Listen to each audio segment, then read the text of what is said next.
Comme le disait si bien François Mauriac, ce n'est pas parce qu'on a un pied dans la tombe qu'il faut se laisser marcher sur l'autre. Donc, je vous invite, vous qui êtes de futurs vieux, à organiser dès à présent la résistance en changeant de regard sur vous. Parce que là-dedans, quand même, si vous ne m'écoutez pas, il y en aura un bon paquet qui vont finir avec une maladie d'Alzheimer. Parce que dans notre société, quand on a fait son temps, on a fait son temps, et on est très largement incité à disparaître.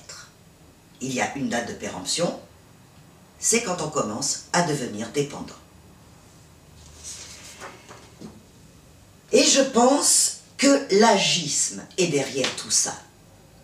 Agisme qui fait que l'âge âgé n'est pas un âge comme les autres. Si je vous demandais quel est l'âge idéal, vous me diriez 20 ans, vous me diriez 30 ans, vous me diriez 40 ans. Est-ce qu'il y en a beaucoup qui me diraient « J'attends désespérément d'avoir 80 ans pour être enfin bien ».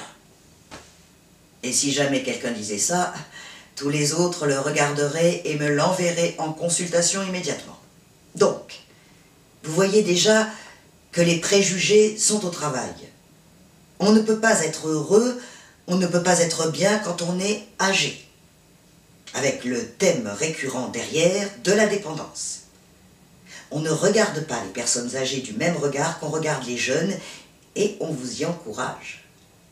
C'est le seul programme de santé publique en matière de prévention, c'est un programme stupide qui est « rester jeune ». Alors qu'on ne peut pas rester jeune et que, de toute façon, ça conduit à la catastrophe.